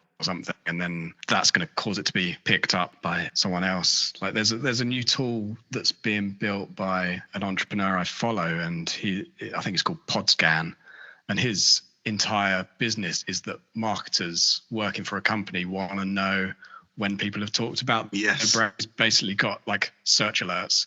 Every single podcast that comes in, his transcription will run over it and identify the keywords and tell whoever it is that's looking for them. And so like that is going to bring your show to different people. Like Google Alerts you can set up, but obviously that's all text based. And when it comes to metadata, that also the text has to be in certain areas, like an H2 tag or something, on the website. It's not just usually picking that up from just any mention. That's a really interesting one. So first thing obviously on the areas that we're going to talk through. So metadata tags, really important. And you analyze that as the first port of call. Yeah. So that, I think that's kind of self-explanatory, that one. I like to think. Yeah, it's quite a simple check. It's like SEO really. Getting keywords in there. If you've got a podcast about something in particular, if you've got an episode about something in particular, get the keywords into there. That's really important. And then cover image. So is that for optimization of the image? Yeah. So there's this can be slightly confusing because people think they've put their cover image on their podcast feed, like the RSS feed has the image, and that's what shows up when you search in a podcast player. But you can actually embed it in the audio file as well, and that will display as an artwork for a particular episode. And then it's also useful to have, like, if someone just shares the actual audio file rather than the feed, then at least it looks nice, or if you play it on the desktop or something like that. But another reason that I actually added this was because I noticed a big podcast, like from The Guardian, they'd embedded their cover image, but it was like 25% of the actual audio file. Like their image was massive, over 5 megabyte image that they put in, and obviously that's a big waste of space, and it's affecting download and the cost of the downloads, that sort of thing. Yeah, I know for certain podcasts, anything for digital is usually 72 dpi, and they're usually 1,000 by 1,000 pixels, or some of the bigger ones need to be 3,000 by 3,000. So even the 3,000 by 3,000 shouldn't be anywhere near like that kind of file size. So yeah, it depends like what compression you use. I think they had like a PNG rather than you want it to be just a JPEG that's quite well compressed. But the check will tell you if it's too big. So the next thing is chapters. Yeah, you see it a lot on YouTube videos, like it comes up in the little player, but also most podcast players as well will have chapters that you can skip through to. It's nice for the listener because they can skip through the adverts, but maybe that's not so so nice for the creators. Yeah, no, definitely. I mean, funny you say about some of the experiences you've had with audiobooks, because I've listened to a lot of George Orwell, one of my, if not my favourite author, George Orwell. I've been listening to the podcasts on Spotify, and they're all just broken into like 80 different episodes. No podcast, no, you don't know where you are. Sorry, no chapters, nothing. It's just the next one, and inevitably you lose your place, and it's a nightmare to try and find where you are. You can use AI for this as well. Like if you can't be bothered to do it all exactly, one idea is to just take the transcript. So from audio, it will give you like a subtitle file, paste that into ChatGPT and say like, summarize this into the main chapters. It'll just give you times and chapters. You can just use that. Things like that. These large language models are quite good time savers for little things like that. Yeah, absolutely. Maybe something I need to do. Because I've got a few. It depends how long they are. Yeah, I think mine are looking like 40 minutes to an hour. So we'll see. Well, we'll see how long they end up. It depends on the topic, I think. I do have more some favourite topics and some not so much. So bitrate. Yeah. That's a very technical one. So what is bitrate? This is basically how compressed it's going to be. When you generate your MP3 file from it, you're going to specify how compressed you want it to try and make it. So back like in the day of early little MP3 players that before we had smartphones and stuff, you might be listening to stuff on like 64 kilobits, and that'd be because you've only got a few 100 megabytes on this little device. I remember that well. But typically like you want 128 bits or 256 kilobits to sound good in the modern day and age, especially if you've got background music and stuff. Just to make it completely clear, the higher the bit rate, the bigger the file. And the longer the download. Yeah, so it's all about compression. Is all about making compression of files. There's two types of compression. Of audio. Yeah, that's a different thing. Compression when it comes to files is about making files smaller. Yeah. At the end of the day. Yeah. And you can think of it like in a visual way. You can tell when an image has been compressed, and it like you've got a JPEG and it sort of goes all blocky or pixelates. Yeah. So you can definitely, that's a good analysis. Number of channels. Yeah, this one's a bit controversial. A lot of people prefer mono for podcasts. A lot of people say stereo. I'm kind of more in the stereo camp. It's mainly to highlight it in case you haven't realized, because if you want to do nice musical interludes like you enjoy, someone's made the effort to produce that music and make it stereo and like more immersive and things like that. So when you do get those musical parts, you'll feel it's a lot more rich. But also, I think it's got benefits if you're just having a conversation. So people who are sound engineers that I've listened to on this topic will suggest you pan the different people slightly to the left or the right. Definitely. So like you don't want to do it fully all the way to the left and the right, because then if someone's listening with just one earbud in, or they have hearing loss in one ear, then they can't pick up the conversation. But something like a 10% pan either way, 60-40. It can make just the conversation a bit more intelligible. Like you can sort of visualize more who is speaking at one time. Yeah, and stereo goes right back to the 1960s, you know, so it's not like something new. I think we know it sounds richer to listen to stuff in stereo. I think when you put reverbs on audio, stereo reverbs sound better, give it a richer feel. If it's all panned dead center as well, it is difficult. It doesn't have any like kind of spatial atmosphere when you listen to it. Yeah. But like you said, if people are walking around with one earphone, that's when if you hard pan, you're going to just not hear it. Yeah. And if you're using quite a lot of the AI tools that sort of doing AI mastering, you might not notice, but a lot of them do bring it down to just mono. Like a lot of tools do assume mono for podcasts, which you might want. Yeah, it's good to know. Well, you can always make something stereo mono, but you can't make something mono stereo unless you're adding an effect or something. You know, you can't. Yeah, or you're trying to use some sort of generative AI, but yeah, true. Yeah, it's never going to sound as good. AI strikes again. I don't know if that is a thing, but I'm just imagining it would be. Maybe someone will do it. You should do it before someone else does. So that was number of channels. So sample rate. Yeah. So sample rate is you've got an analog signal coming in to your microphone, and it's got to be measured like several times a second to build it up into the waveform. So the sample rate is just how many times it is measuring, and this is going to be like tens of thousands of times a second. Like it's common, it's like 48,000 times a second. It will just be seeing where the microphone, like the waves of your voice, how it's going to convert that. And likewise with the last one, like you can go one way, but you can't really go back the other way. So if you've recorded on your phone and it's only 20 kilohertz or something, you know, you're not going to get it back to CD quality or above.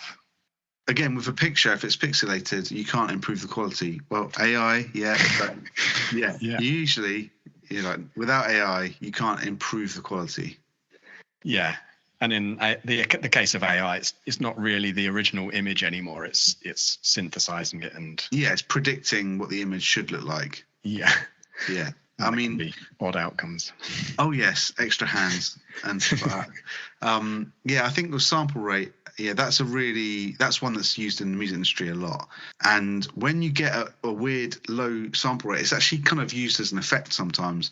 You get that very robotic sound, that very kind of, it's almost like croaky and robotic. It's used in the Matrix for a lot of the soundtracks and stuff like that. Yeah. And think of like if you're speaking to someone on a mobile phone or something, like that's a very low bit rate and a low sample rate. I'm going to guess sample width is frequencies.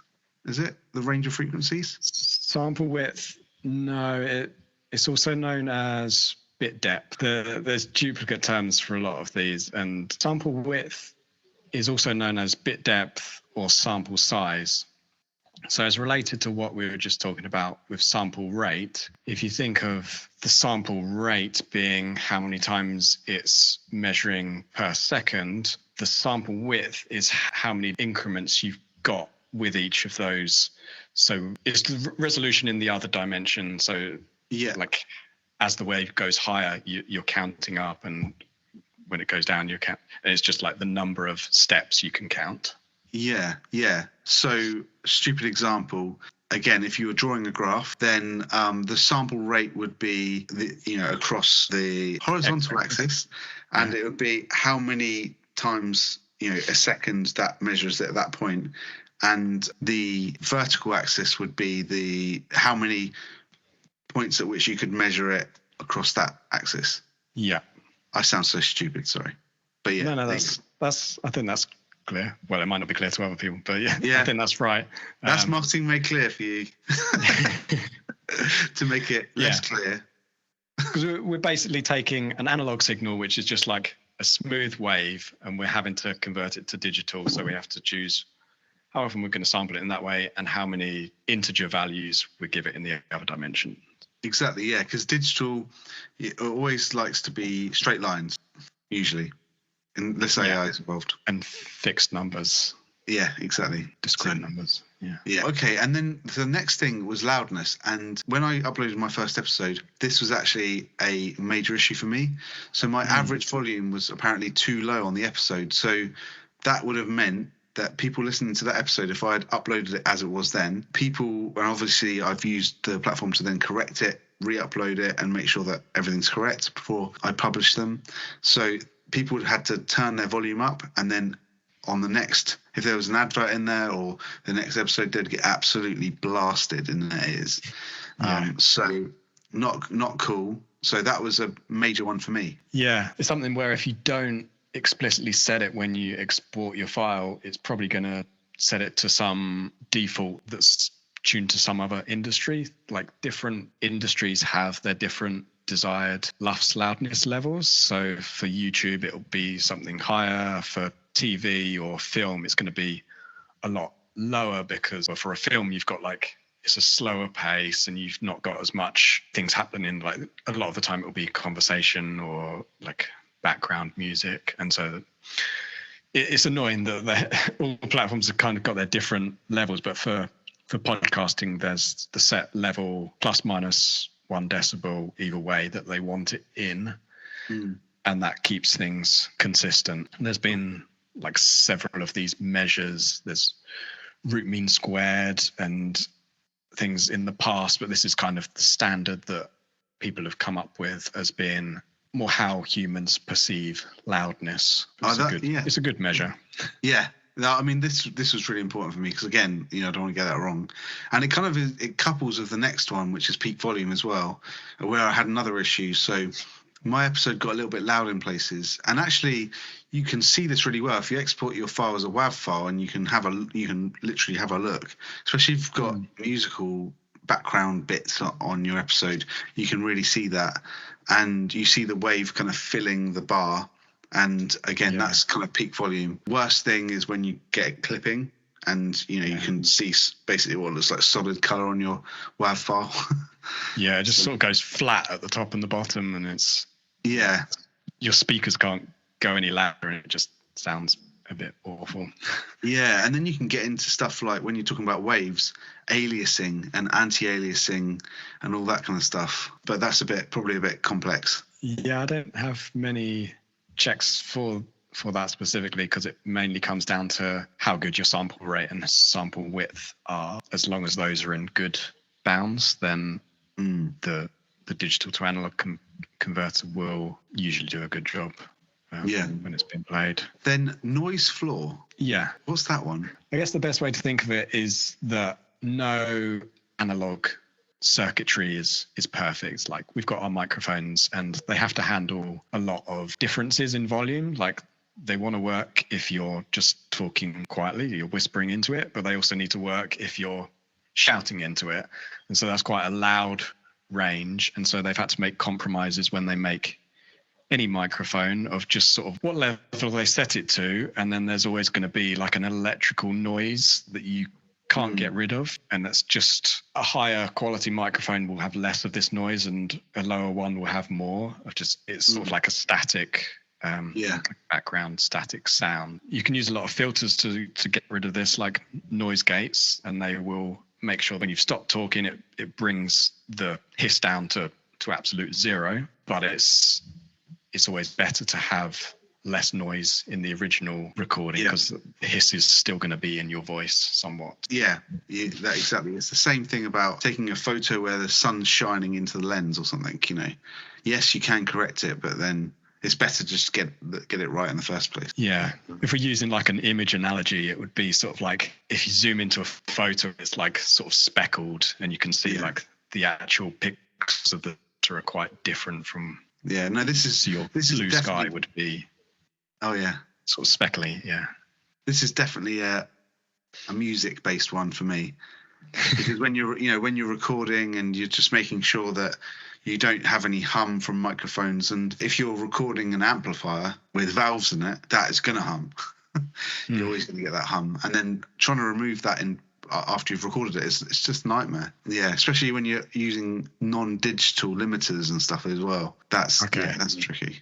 Anyway, totally different thing. Then what is quiet channel? It's going to be quite rare that you're going to come up against it, but say you did have a file that was in stereo, but in parts of it you hadn't used both of those stereo tracks and it was just coming out one ear. Right. That's just sort of picking up. It's more like it was easy for me to add the check for. Definitely. It's very rare. I'll tell you how that could happen, though, because if you recorded everything and then you put a master track in and on whatever digital station you're using, you could quite easily pan everything to one side, or master everything as mono, and then sometimes things revert to just being on the left-hand side and not on the right-hand side as well. So it's a great check, because you could easily make that mistake. It's an editing mistake that could happen. So it gets my vote. Good to be there and boost your score. Give you some confidence in your results. I'm fighting the quiet channels corner here. I love it. And then, right, so this next one is another issue for me, and this is something I didn't even know about. Silence at the beginning. So I didn't have any silence at the beginning. If you don't have enough silence at the start, then you can get clipping. And you recommend, or on the platform it recommends between 0.5 seconds and 1 second for initiation. So just to stop, the clipping that might happen when the next episode starts. Yeah. So this is probably one that a lot of podcasts don't know about, and is probably not too major, too much of a problem. But this comes out of the audiobook industry standards, and I guess we can talk about the silence at the end as well, because they're pretty much the same check. Yes. They recommend having at the start and the end just a little bit of breathing room, just to decompress slightly and realize you're going into a different podcast. But also sometimes if you're using sort of cheap Bluetooth headphones or something, they might take half a second or something to actually power on, because they've been in a power saving mode. And you might not hear the first bit of the first word, that kind of thing. Yeah. No, definitely. I think that's a really good one. It's changed the way I've edited, so I'll definitely take that one on board. So the next one's restarted sentences is something that I worry about in terms of mistakes while I'm editing, because sometimes I'm not perfect. I'm re-recording a lot of the stuff that I say because I either don't like the emphasis of how I've put it or whatever. So I'll restart it. And then when you're looking at editing a huge episode, and you're cutting and you're putting everything, it's something that I would worry about, and it's a mistake I could easily make. So, and I guess that works off the transcription. Yeah, I noticed this more in the audiobooks that I was listening to, but I think it does apply quite well to podcasts as well. In this conversation we've just had, there's been periods where I've sort of spoken over your question, and it's good to re-record it sometimes, or repeat it, and you don't want those to slip back in. It's also kind of fuzzy as well, so you don't have to say the exact same thing. It will just work out within a certain period of time. You sort of said 60% of the words were sort of the same in a similar order. Sometimes it does falsely pick things up, if one person says and then the other person says that counts as a repeat. But you can always ignore what's been raised, but it's better to have it raised than not. It only takes a couple of seconds to click it and see. And then finally, and this is a debate I think as well to have after this, is profanities and swearing. I think this really applies to if you're uploading your episode as being not explicit, because in most podcasts you say whether it's explicit or not. So you can tag your audience age and so on, and especially for YouTube, there's definitely toggles there where you have to say who it's suitable for. This was a fun one to write, creating the list of words. And downloaded some funny lists, and then added my own sort of British swear words to the list. Oh, amazing. So Audio Audit gets a massive thumbs up from me. Nice work, Damo. So returning to the topic of publishing a podcast, If you want to stick to free channels, you can cover a small percentage of the market. So you really need an RSS feed to cover most of the market. So starting a podcast from scratch could be free. If you record it on your phone, edit on Audacity on an existing laptop, use a free audio audit account to check the quality and publish on the free channels. But if you want a dedicated computer, top of the range DAW, mic and device, with a full audio audit package and an RSS with publishing to all major platforms, it will cost $2,000 to $3,000 and about £20 to £50 monthly.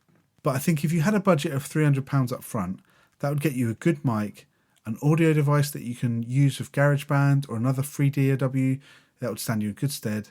You could get the free audio audit account or even a paid one, and then £10 a month for an RSS feed. Happy days. Then you could use Patreon or Buy Me a Coffee to support the pod and help you level your gear up. Starting with free tools before investing is probably the way to go, but it's up to you. And then finally, you of course need to market the podcast. And the way I see it is that you need to be building up your podcast audience, engaging with people through social media and other platforms. Annie, Gaz and Ray all use social media to varying degrees, using hashtags and commenting on the latest trends. And then Ray has built his following on Discord. I started the website marketingmadeclear.com with the hope that I'll get web traffic, later drawing people into the podcast. But in order to do this, the website needs to be regularly updated with content and provide information that keeps people engaged. I need to optimize the site with on-page and off-page SEO. And the most important thing I need to do is know my audience and make sure that I'm making a podcast they actually enjoy. Or making a podcast that you actually enjoy. So the best way I can do this is to encourage you to reach out to me on will@marketingmadeclear.com or via social media, and I really do appreciate all your feedback, good and bad. I'll be publishing each of the full-length interviews with my guests over the next couple of weeks as bonus episodes, so make sure you keep your eyes peeled for them. Thanks so much for listening, much love, and I'll see you in the next episode. Helping you to elevate from beginner to a pro, ain't a better way.